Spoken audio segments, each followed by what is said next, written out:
Hey everyone, Matt here. In this video, I'm going to walk you through how to integrate your KeyLab mk3 with Apple MainStage. So whether you're rehearsing at home or standing at the side of the stage, you've got everything under control right from your keyboard. MainStage is built for live performance, and the KeyLab mk3 connects with it in a way that genuinely feels native, not bolted on. Let's get into it.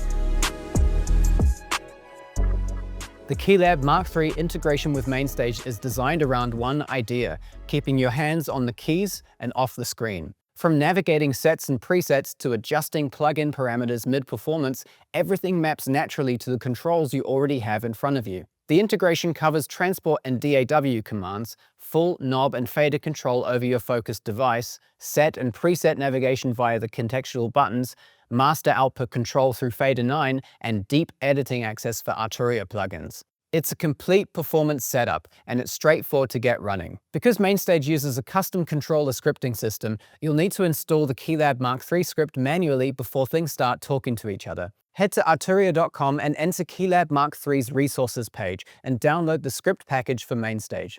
Extract the folder and run the .dmg installer. A pop-up will let you know when it's done. If the installer doesn't work for any reason, there's a manual path. Locate the file named KeyLab mk3.device and place it here. If the MIDI device profiles or Arturia folders don't exist yet, just create them. MainStage will pick everything up from there. With the script installed, connect your KeyLab mk3 via USB and press the program button to select the DAW program. Open MainStage and your controller should be recognized and ready to go. The transport section on the KeyLab mk3 gives you direct control over the basics. Stop, play, record, and tap tempo are all mapped and ready to use from the moment you connect. The metronome button toggles MainStage click on and off, which is exactly what you want when you're shifting between rehearsal and performance. The lower row of contextual buttons, buttons 5 through 8, are mapped to 4 things you'll reach for most often in a live context. Button 5 steps back to the previous set, and button 6 advances to the next set, and button 8 moves to the next preset. Button 7 moves to the previous preset within the current set. That's 4 buttons covering 2 axes of navigation you need on stage, sets and presets, without ever leaving the keyboard.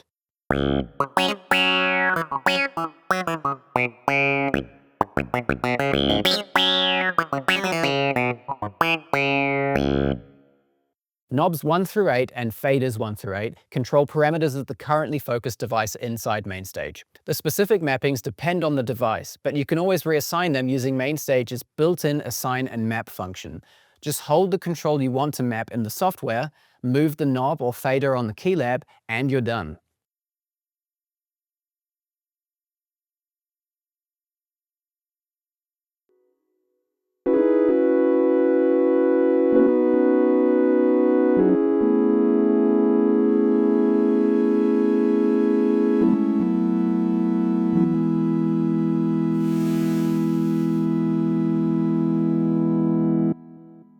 Fader 9 is dedicated to outputs 1 and 2 of the MainStage mixer, your master output level. It stays consistent regardless of which device is focused, so you always have the master fader within reach.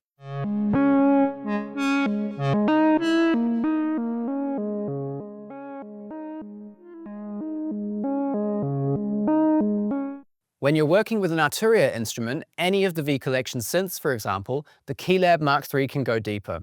If the currently selected preset contains an Arturia plugin, pressing the main encoder activates deep editing mode for that instrument. The display shows the instrument's icon and preset name, and you gain the same kind of full control you'd have in the standalone version: navigation, sound selection, and effects.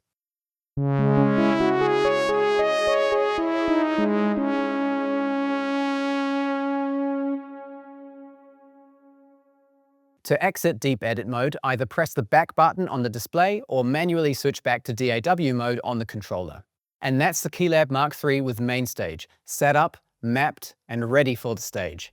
Between the transport controls, the contextual navigation buttons, the knobs and faders for real-time parameter control, and the deep edit mode for Arturia instruments, you've got a genuinely complete performance rig. Everything you need is right here on the keyboard. If you want to go further, check out the other videos in the KeyLab mk3 series. There's a lot more to explore. Thanks for watching, and I'll see you on the next one.